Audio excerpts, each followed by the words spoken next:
ერთიანი ეროვნული გამოცდები ფიზიკაში 2018 წელი ამოცანა ნომერი 28. როდესაც გარკვეული მასის იდეალური აირი იზოთერმულად 1 ლიტრით შეკუმშეს, მისი წნევა 5-ჯერ გაიზარდა. განსაზღვრეთ აირის საწყისი მოცულობა. ხო, ახლა მოცემული გვაქვს. პირველ რიგში მივაქციოთ ყურადღება იმას, რომ პროცესი არის იზოთერმული, რაც ნიშნავს იმას, რომ მთლიანი პროცესის განმავლობაში ტემპერატურა არის მუდმივი. ამასთან პირობით გვეუბნებიან, რომ ეს იდეალური აირი 1 ლიტრით შეკუმშეს, ანუ თუ დავუშვებთ, საწყისი მოცულობა იყო V-ტოლი, საბოლოო მდგომარეობაში, რადგანაც საუბარი არის შეკუმშვაზე, საბოლოო მოცულობა ტოლი იქნება V-ს გამოკლებული დელტა V, სადაც ეს დელტა V პირობით ტოლი არის 1 ლიტრის. ხოლო რაც შეეხება წნევას, გვეუბნებიან, რომ წნევა საწყის მომენტში იყო P1 P-ტოლი დაუშვათ და რადგანაც 5-ჯერ გაიზარდა, P2 საბოლოო მდგომარეობაში იქნება 5 P-ტოლი. და ჩვენი მიზანია განსაზღვროთ საბოლოო აირის საწყისი მოცულობა.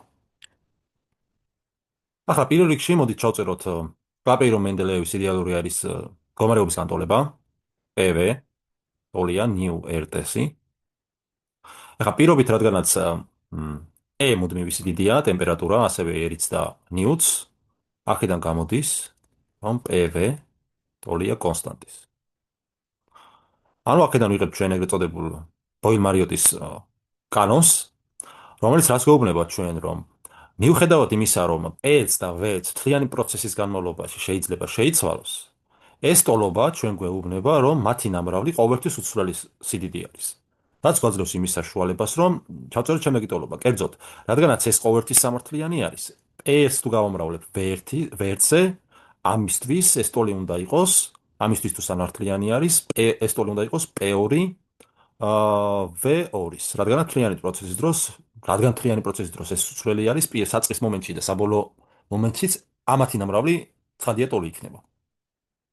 ახლა ის გადაგვჩენია მოცემულობაში შემავალი სიდიდეები ჩავწეროთ, აქ P1 პირობით არის P-ტოლი, გამრავლებული V1-ზე, რომელიც არის V-ტოლი, ეს ტოლი იქნება P2 არის 5P, გამრავლებული V2-ზე, რომელიც ტოლია V-ს მინუს დელტა V.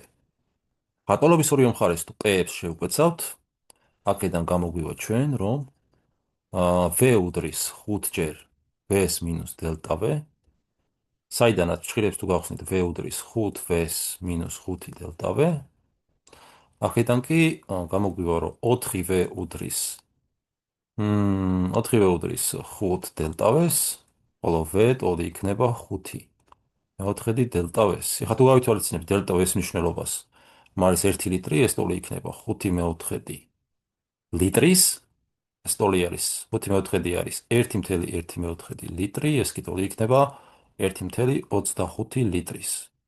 ანუ საბოლოოდ საწყისი მოცულობა ტოლი ყოფილა 1,25 ლიტრის. პასუხი A.